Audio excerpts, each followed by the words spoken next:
Merci. Alors, bonsoir à tous, bonsoir chers membres du jury. Je m'appelle Audrey Touré, je suis l'actuel manager de Go Medical et je présente ma solution Go Medical au DSI Awards dans la catégorie entreprise digitale. D'entrée de jeu, j'aimerais savoir si, comme de nombreuses personnes à Cotonou dans le Bénin ou même dans le monde, vous vous êtes déjà posé au moins une fois ces différentes questions dont les réponses semblent si évidentes. Et pourtant, alors ces différentes questions sont en général: où doit-on consulter un professionnel de santé lorsque nous sommes malades ou lorsque l'un de nos enfants ou l'un de nos proches est souffrant? Comment être sûr de la disponibilité d'un spécialiste dans ces différentes cliniques, dans ces différents centres pour nous prendre en charge? Combien coûtera la consultation ou encore après consultation, quand on a reçu l'ordonnance du médecin, combien coûteront les médicaments pour pouvoir mieux se préparer pour les honorer? Et maintenant, avec le système de garde depuis quelques mois, comment je fais si je dois me rendre de toute urgence à la pharmacie tard dans la nuit pour acheter des médicaments pour moi-même, mes proches ou mon enfant souffrant? Ce sont des questions de notre quotidien dont les réponses ne sont pas forcément accessibles à cause du manque d'informations sur nos cliniques et sur nos pharmacies. Alors, pour pallier à ce problème et faciliter le parcours des utilisateurs dans le système de santé, nous avons pensé à Go Medical. Go Medical, c'est une application e-santé qui a une version web et une version mobile. C'est une application qui est transversale et qui peut être utilisée par 3 cibles: la clinique, le médecin, le patient ou l'utilisateur en général. Go Medical est disponible en version Android et au niveau de l'utilisateur, elle permet à celui-ci de prendre directement rendez-vous avec un médecin dans une clinique partenaire sans pour autant se déplacer.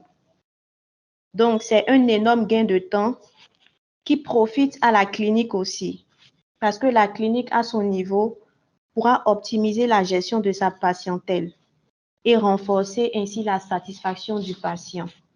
Et comme on le sait toujours, un patient satisfait revient toujours à la source. De plus, avec Go Medical, le patient a accès à la liste des cliniques avec tous les détails. Quand je parle de détails, en plus du nom de la clinique, on a la liste des médecins qui interviennent dans ces cliniques, on a les horaires de consultation, les différentes spécialités et on a aussi le coût des consultations. Hormis les cliniques, avec Go Medical, vous avez aussi accès à la liste des pharmacies de garde et à la possibilité de connaître le prix des médicaments pour pouvoir les acheter. Récemment, nous avons ajouté une dernière fonctionnalité qui est très utile en cas de polymédication, surtout chez les personnes âgées. C'est la fonctionnalité rappel de prise de médicaments. Donc, avec cette fonctionnalité, vous avez la possibilité de prendre la photo d'un médicament et d'enregistrer les horaires de prise ainsi que la posologie et de pouvoir paramétrer de telle sorte que 5 ou 7, 8, 10 minutes avant la prise du médicament, vous recevez une notification de rappel de prise de médicament. Go Medical est aussi un service qui est dédié aux médecins, car nous avons pensé à mettre en place un carnet de santé patient numérique digitalisé. Nous militons pour une continuité des soins qui favorise une meilleure prise en charge. Ainsi donc, les données des patients sont gardées dans le carnet de santé digital numérisé et ce carnet de santé peut être partagé d'un professionnel A à un professionnel B avec l'accord du patient. Depuis sa création jusqu'à aujourd'hui, Go Medical c'est plus de 23 580 utilisateurs en moyenne, 15 000 patients avec 414 médecins qui travaillent avec GoMedical. Nous travaillons avec 75 cliniques et ces 75 cliniques aujourd'hui se retrouvent sur Cotonou et sur Parakou. Nous avons en moyenne 35 rendez-vous qui sont pris par jour sur Cotonou et Parakou. Concernant notre modèle économique, nous avons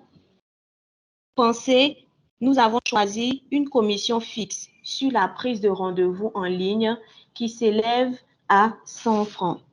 Et pour les cliniques, il y a un abonnement forfaitaire mensuel de 5 000 francs. Où allons-nous avec GoMedical?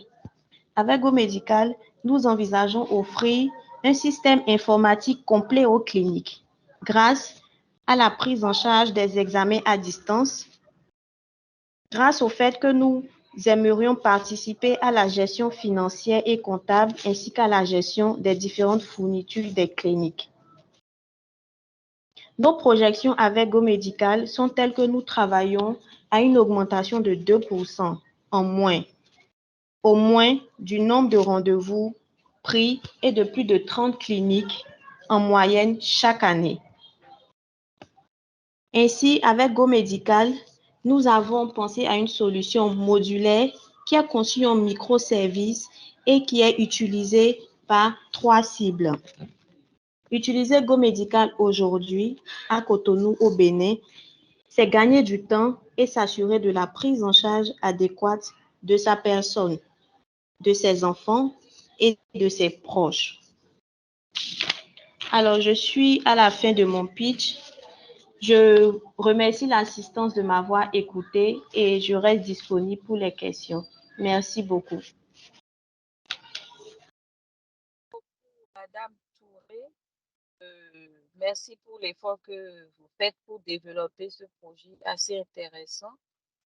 Je vais demander aux participants, oui, il y a une main levée, Monsieur Ghislain, vous avez la parole. Alors, je dis bonsoir à la porteuse du projet. Je dis félicitations pour l'idée jusqu'à la concrétisation. Je crois que d'un point de vue besoin, ce n'est plus à démontrer. Nous en avons vraiment besoin pour déjà commencer avec les soins et surtout les informations en temps réel. Ce que je voudrais demander, quand on me dit qu'il y a une plateforme et en même temps une application, je me dis, que fait-on pour permettre à celui qui n'utilise aucun des deux de pouvoir bénéficier au moins de la solution, même si c'est à un niveau réduit. Et deuxième aspect, que pensez-vous mettre en place pour réduire la barrière linguistique? Parce que tout le monde ne sait forcément pas lire et écrire. Merci beaucoup.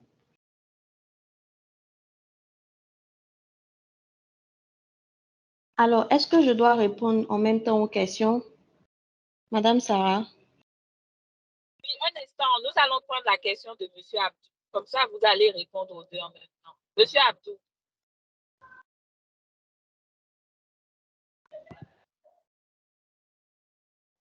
Merci à Madame Touré pour la présentation.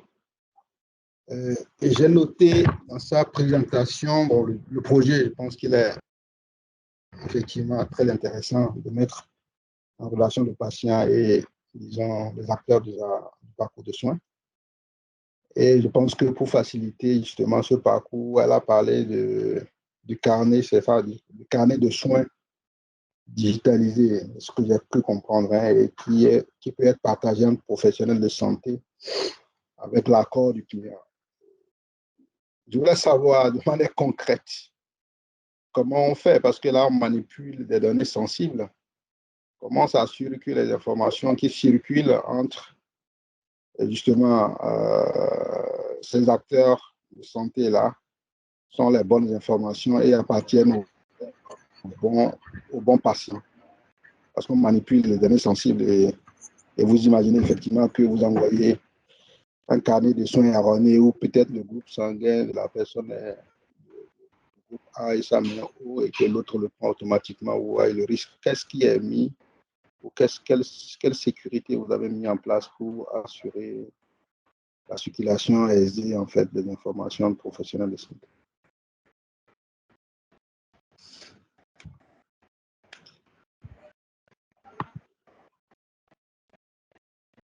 Je ne sais pas si vous m'avez entendu. Hein. Oui, j'ai bien noté la question. Merci beaucoup.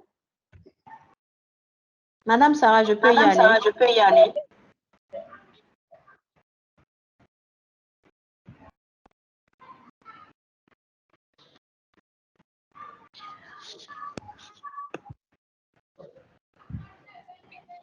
Alors, la première question, c'était la question de M. Ghislain, qui a parlé un peu de la fracture dans la digitalisation et dans la transmission de l'information. Effectivement, c'est un gros challenge de nos jours. On est d'accord que voilà, toutes les couches sociales ne peuvent pas avoir l'information numérique, ne peuvent pas avoir accès à Internet en même temps. Cela se fait progressivement, mais c'est vrai, bien vrai, ça prend du temps. Alors, ce qu'on pense faire ou ce qu'on envisage faire, c'est déjà de pouvoir satisfaire, de pouvoir répondre aux besoins de ceux-là qui ont accès à Internet. Et dans les années à venir, c'est déjà des perspectives qui sont vraiment très proches. On y réfléchit toujours. C'est d'essayer d'établir des partenariats avec, par exemple, MTN, pour nous permettre de pouvoir toucher ces personnes-là qui sont dans des zones reculées à travers l'utilisation de codes USSD. Donc, pour les codes USSD, on n'a pas forcément besoin d'avoir Internet. Donc, le partenariat est en cours, on y pense. Et aussi, c'est d'organiser des campagnes physiques. Donc, avec nos agents, nous allons nous déplacer sur le terrain, aller à la rencontre des populations pour leur dire que voilà, on a GoMédical, c'est bien vrai, c'est une application, mais il n'y a pas que l'application. Nous sommes en partenariat avec telle et telle structure et grâce à elle, vous pouvez aussi bénéficier des soins. Donc, c'est vraiment toute une stratégie à mettre en place, toute une logistique, des partenariats tissés pour pouvoir apporter l'information à cette personne-là même qui est dans des zones reculées. Concernant la barrière linguistique, nous avons pensé à comment je vais dire ça, à la transformation, à le fait de, voilà, à la traduction en fait de nos contenus, de nos informations en français, en langue locale. Donc, c'est aussi une question de logistique, c'est aussi une question de développement, mais nous y réfléchissons aussi parce que nous sommes bien d'accord que tout le monde ne parle pas le français et tout le monde ne comprend pas aussi bien le français. Donc, nous pensons à un système de traduction, à un système de voice aussi pour ceux qui ne savent pas lire surtout.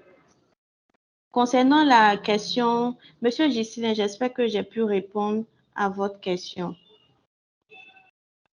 Absolument, madame. En apport, je dirais que Bill Yokuno pourrait vous accompagner également sur le côté barrière linguistique. Merci beaucoup. Merci beaucoup, Monsieur Ghislain. C'est noté.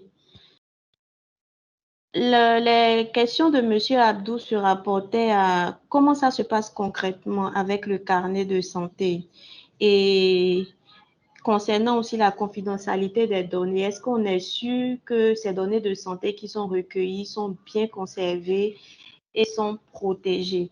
Alors, concernant le carnet de santé, quand un patient arrive dans une clinique partenaire de GoMédical, déjà à l'accueil, l'infirmière qui est là ou l'aide-soignante prend ses différentes constantes. Donc, elle a la possibilité déjà d'ouvrir, parce que j'avais dit que le carnet de santé Go Médical en général avait une formule web et une formule mobile. Le mobile, c'est pour le patient, c'est pour le médecin sur son téléphone. Et la forme web, c'est pour la clinique. Donc, c'est généralement les secrétaires qui manipulent la forme, qui ont accès à la forme web. Donc, elle prend déjà les constantes et elle va introduire le nom du patient dans l'application Go Medical Form Web. Et là, le carnet du patient s'affiche. Elle prend ces différentes constantes. Et les constantes que nous avons recensées sont généralement la température, le poids, la taille, le groupe sanguin, parce qu'on sait que c'est très important, la pression artérielle et la glycémie pour les centres de santé ou les cliniques qui sont spécialisées en diabétologie. Donc, elle renseigne ces informations-là et le patient se déplace. Il part en consultation chez le médecin. Le médecin, à son niveau, demande l'autorisation au patient pour avoir accès à son carnet de santé. Et là, maintenant, il y a plusieurs étapes. L'interrogatoire, le diagnostic posé, les soins qui accompagnent le patient. Donc, le médecin aura la possibilité de renseigner tous ces paramètres-là dans le carnet de santé. Et pas que ça, il y a aussi l'ordonnance à administrer au patient. Donc, on a prévu une ordonnance numérique. Donc, toutes ces informations recueillies seront consignées dans le carnet de santé et enregistrées. Et ces informations sont la propriété du patient. Alors, on suppose que le patient quitte une clinique A pour aller dans une clinique B parce qu'il a changé d'habitation ou il est parti en voyage quelque part. Il a quitté Cotonou pour Parakou, par exemple. Il se rend dans une clinique partenaire aussi de Go Médical. La clinique B aura accès à son carnet de santé parce que le patient en question est partenaire de Go Médical. Mais pour avoir accès à ces informations, il faut au préalable demander l'accord du patient. Donc, quand le patient donne son accord, le médecin qui va le consulter aura accès à l'historique, en fait, des précédentes informations recueillies lors de sa première consultation. L'objectif ici, en fait, c'est d'assurer la continuité des soins de telle sorte que les médecins en général puissent avoir une vue d'ensemble de tous les soins, de toutes les prescriptions, par exemple, qui ont été attribuées aux patients. Concernant la confidentialité des données, je suis d'accord que les données de santé sont vraiment des données qui sont très sensibles et qu'il faut vraiment les manipuler avec soin. Alors, pour cela, nous travaillons avec l'APDP. Nous avons déjà l'autorisation de l'APDP qui nous crédibilise et qui nous donne l'autorisation déjà de pouvoir collecter ces données. C'est déjà un grand pas. Alors, quand on collecte ces données sont enregistrées dans un cloud qui est confidentiel, Go Médical, et chaque fin d'année, il y a des audits qui sont faits pour le contrôle, pour le suivi. Ça, c'est un point. Après, côté médecin, comment est-ce qu'on s'assure de la qualification du médecin? C'est que concernant la qualification du médecin, quand on va vers la clinique partenaire pour essayer de l'avoir de notre côté, on essaie vraiment de passer en revue les médecins qui interviennent dans ces cliniques-là. Parce qu'on sait que, par exemple, pour un médecin, il y a le numéro d'ordre qui est obligatoire. Un médecin qualifié normalement a un numéro d'ordre. Son nom, son prénom, sa spécialité et son numéro d'ordre. Maintenant, on s'assure que le numéro d'ordre est pertinent, est quelque chose de fiable et crédible auprès de l'Ordre national des médecins. Et il y a un suivi qui est fait derrière. Ces personnes-là qui... Oui, oui, madame. Essayez d'aller vite parce que vous avez écoulé le temps imparti.